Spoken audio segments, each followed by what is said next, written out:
Hello hello, j'espère que vous allez bien. Moi je vais très très bien, même s'il fait très froid. Pour un mois de novembre à Paris, c'est clair que on se l'écaille comme on dit. Même pas encore en hiver, ça ne rassure pas du tout pour la suite de l'hiver.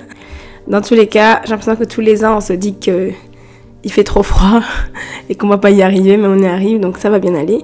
En tout cas, moi je suis contente aujourd'hui de te retrouver pour une nouvelle vidéo. Ça m'avait manqué. Mets-toi à l'aise. Prends un petit peu de thé comme moi, de l'eau, du café, du vin, du jus, whatever. Prends vraiment ce qu'il te faut pour te mettre à l'aise parce qu'on va parler. Alors comme tu l'as peut-être deviné ou compris du titre de la vidéo, aujourd'hui nous allons parler des émotions, de nos émotions. C'est un sujet dont je parle beaucoup, je parle souvent, donc ça me fait plaisir.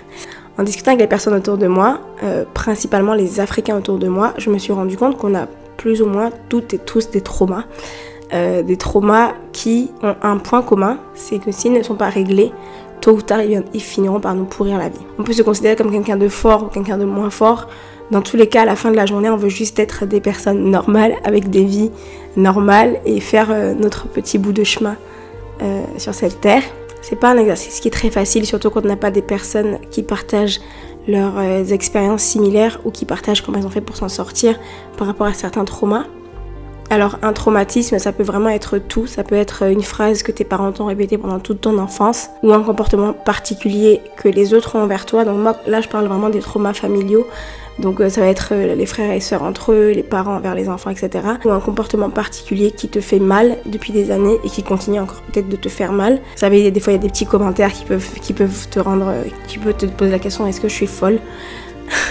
Le pire je pense c'est lorsque tu finis par réussir à en parler, parce que c'est pas facile d'en parler, tu finis par réussir à en parler et qu'on veut te faire croire que tu es folle, dans le sens où on va te dire ah mais non ça s'est pas passé comme ça, ou on veut te faire croire que tes émotions ne sont pas valides alors que c'est ce que tu ressens ou c'est quelque chose que tu as ressenti à un certain moment.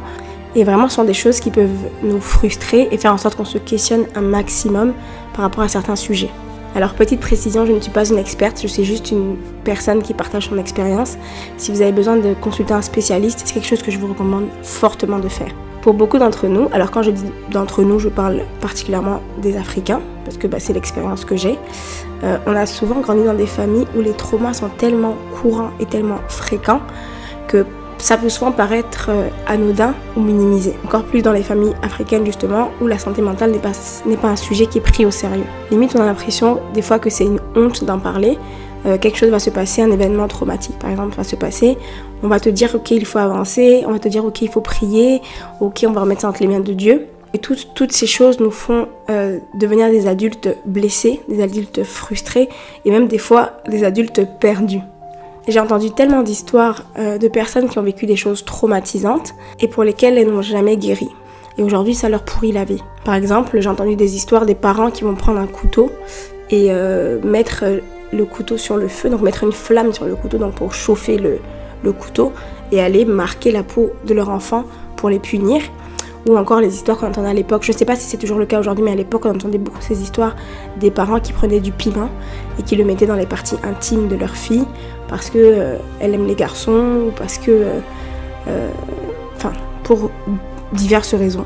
Ou encore la punition, une autre punition ultime et commune à l'époque, en tout cas en Afrique, c'était on va couper les cheveux d'une fille, on va lui raser la tête parce qu'on la retrouve avec un garçon, on la trouve en train d'embrasser un garçon ou autre.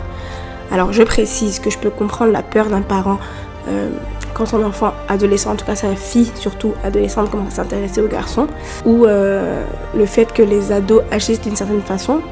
Petite parenthèse, c'est en grandissant en tout cas que j'ai appris que c'était scientifiquement prouvé que la crise d'adolescence était une phase par laquelle les enfants passent et des fois que eux-mêmes ils ne peuvent pas comprendre ou expliquer. Ça ne justifie pas tous les débordements évidemment, mais c'est un truc que je pense qu'il faut prendre en compte. Je précise que je peux comprendre la peur qu'un parent peut avoir par rapport à l'éducation de son enfant ou quand un enfant fait une crise d'adolescence et qu'il ne sait pas comment gérer, mais je pense qu'il y a plusieurs autres manières, qu'il y a plusieurs autres méthodes de faire comprendre des choses à l'enfant et de lui expliquer les choses. Pour moi, il y a d'autres méthodes pour expliquer les choses à des enfants ou pouvoir leur donner des leçons.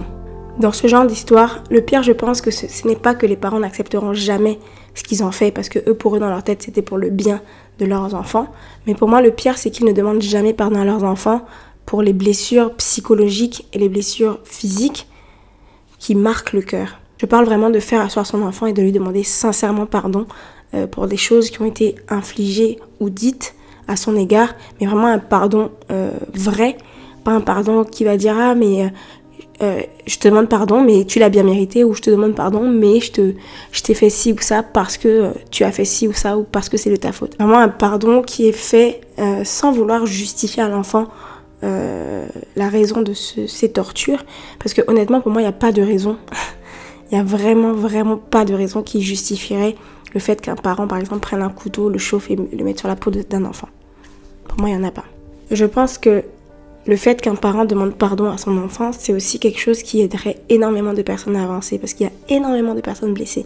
Vraiment, il y a énormément d'adultes qui sont blessés, il y a énormément d'adolescents qui sont blessés et qui deviennent du coup derrière des adultes qui sont blessés. Et surtout vraiment de ne pas justifier ces tortures. Parce que tu entends des fois des parents qui vont dire « Ah mais moi je te fais même pas le quart de ce que j'ai subi dans mon enfance. Mon père me faisait ci, ma mère me faisait ça. » Mais en fait c'est là où est mon problème. Parce que déjà ce que nos parents ont subi dans leur enfance n'était pas normal en fait. Ce n'était pas du tout normal. Mais en plus je n'ai pas moi en tant qu'enfant à subir des violences. Les violences verbales, les violences physiques, les violences psychologiques n'ont pas lieu d'être dans l'éducation d'un enfant ou dans toute relation en fait avec les autres. Pour moi, ça n'a pas lieu d'être. Après, tu vas entendre quand les enfants deviennent des adultes, il y en a qui prennent leur distance avec leurs parents, il y en a qui coupent les ponts. Des fois, on se pose des questions, on ne comprend pas, on se dit mais cet enfant-là en particulier, qu'est-ce qui s'est passé, on ne comprend pas, on ne sait pas ce qu'on lui a fait, on a tout donné, etc. pour cet enfant-là. Mais en fait, on ne réalise pas qu'au-delà de tout ce qui avait l'air bien en apparence, il y a des blessures profondes qui méritent d'être guéries. Alors je disais tout à l'heure qu'on a souvent, en tout cas en Afrique, la tendance à remettre tout à Dieu, à dire ah, on va prier, etc. Évidemment, je n'ai aucun problème avec le fait de parler à Dieu, avec le fait de lui expliquer des situations. Heureusement, même encore qu'il est là, c'est des fois ça qui permet aux gens qui sont dans des situations où ils vivent des traumatismes de guérir. Mais il faut aussi que nos cultures africaines comprennent que la santé mentale fait aussi partie du processus de guérison. Normalisons le fait d'aller voir un thérapeute. Normalisons le fait de devoir exprimer nos émotions. Nos émotions sont là, elles sont réelles. Il ne faut certes pas se laisser submerger par elles, oui, mais il faut réaliser qu'elles sont valides et qu'elles existent. Des fois, on a l'impression d'être perdu, car on ne sait pas où trouver l'aide pour avancer, pour passer à autre chose. Et souvent même, on ne sait même pas qu'on a besoin d'aide. Je précise que je ne suis pas en train de blâmer nos parents. Ils ont fait ce qu'ils ont pu avec ce qu'ils avaient. Ils ont fait comme on leur avait montré. Je suis aussi en train de dire qu'à un moment donné, il faut qu'on se lève pour nous-mêmes.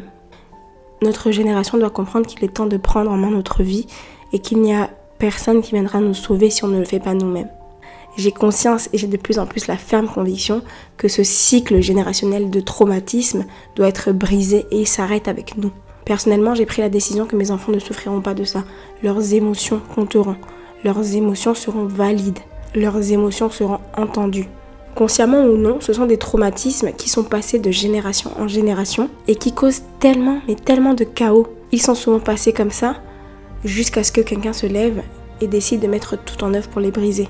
Parce que qu'on le veuille ou pas, on répète ce qu'on a. Si on ne fait pas de travail, on va répéter les actions qu'on a vues dans l'enfance en grandissant. Si on a grandi dans une maison, il y a de la colère, on va répéter cette colère-là. Si on rentre dans une maison, il y a des cris, on va répéter. C'est pas forcément de façon consciente, mais inconsciemment, si on ne travaille pas sur certaines choses, on va les reproduire. Vous l'avez compris, il faut réaliser que nos émotions comptent. Si vous voulez en parler à vos parents et espérer avoir des excuses pour des situations particulières dont vous vous souvenez, faites-le. Ce sont des choses douloureuses. Donc si vous avez besoin de pleurer, pleurez. Permettez-vous de pleurer. Vous avez le droit de pleurer. Je précise aussi que si vos parents ne vous demandent pas pardon pour des choses, prenez sur vous et acceptez de guérir de ces blessures. Allez consulter et faites un travail avec un spécialiste. Je vous promets que ça va vous faire du bien. Apprenez aussi à faire le deuil. Apprenez à faire le deuil de ce que vous vouliez mais qui n'arrivera pas. Malgré que ça n'arrive pas, la vie mérite d'être vécue et vous devez avancer. Je discutais la dernière fois avec ma nièce de 4 ans et elle me racontait qu'à l'école, elle avait vu les émotions. Et j'ai trouvé ça génial. J'ai trouvé ça génial qu'à leur âge, on leur explique dans un langage qu'ils peuvent comprendre les différentes émotions qu'on peut avoir, que ces émotions peuvent être visibles ou invisibles. Et j'ai vraiment beaucoup aimé l'idée. Donc je vais finir sur cette note.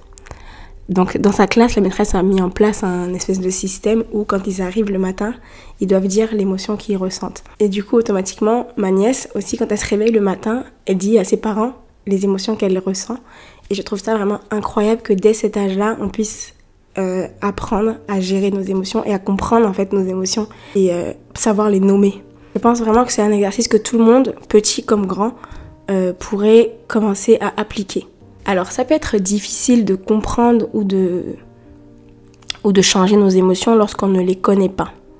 Chez certaines personnes c'est plus facile, il y a des personnes qui savent comment elles se sentent, qui peuvent le dire, mais il y a d'autres personnes pour qui c'est plus difficile ou elles ont des fois même peut-être l'impression de ne rien ressentir. Dans tous les cas, notre cerveau génère des émotions qu'on les ressente ou pas.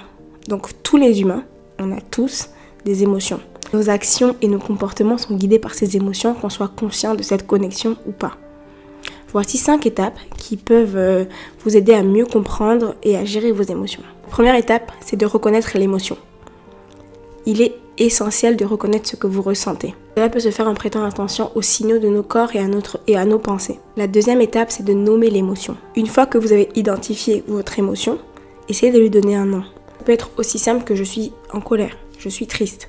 L'utilisation des mots précis pour décrire nos émotions peut nous aider à les comprendre et à les gérer plus efficacement. La troisième chose, c'est de comprendre la cause. Essayez de comprendre ce qui a déclenché cette émotion. Est-ce que c'est une situation spécifique? Est-ce que c'est un souvenir? Est-ce que c'est une interaction avec les autres personnes? Prenez vraiment le temps de comprendre la cause de l'émotion que vous ressentez. La quatrième étape, ça va être d'accepter l'émotion. Accepter ce que vous ressentez sans jugement. Reconnaître que vos émotions sont valides est un pas important vers leur gestion. Le cinquième point, ça va être d'exprimer vos émotions. Trouvez vraiment un moyen sain d'exprimer ce que vous ressentez. Ça peut être à travers la parole, ça peut être à travers l'écriture, ça peut être à travers l'art ou toute autre forme d'expression créative. Moi personnellement, je sais que j'aime beaucoup écrire et c'est quelque chose qui m'a aidé à canaliser mes émotions, à comprendre mes émotions. Donc essayez. J'ai donné 5 points je crois. Allez, je vais faire un 6e point bonus. C'est de vraiment rechercher du soutien si c'est nécessaire. Si vous avez du mal à gérer vos émotions, n'hésitez pas à chercher du soutien de vos amis, de la famille ou même de professionnels. Parce que des fois ça peut être difficile pour les personnes autour de vous de subir vos émotions. Autant ça vous fait du mal à vous-même, autant ça fait du mal aux autres et ça altère les relations. Nous arrivons déjà à la fin de cette vidéo. N'hésitez pas à mettre un petit j'aime si cette vidéo vous a plu et à la partager avec d'autres personnes qui pourraient en bénéficier. Vous pouvez également me dire en commentaire si vous êtes reconnu dans ce que j'ai dit, si vous avez des souvenirs, des anecdotes qui vous ont blessé ou qui continuent de vous blesser, si au contraire vous avez réussi à guérir, comment vous avez fait pour guérir. Vraiment, n'hésitez pas à me partager tout ça dans les commentaires. Abonnez-vous à ma chaîne et n'oubliez pas la cloche pour activer les notifications pour être sûr de ne pas manquer les prochaines vidéos. Comme je l'ai déjà mentionné, je suis toujours aussi enthousiaste à l'idée de partager ce voyage avec vous.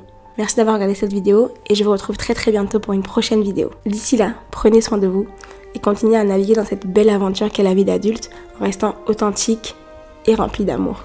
À bientôt!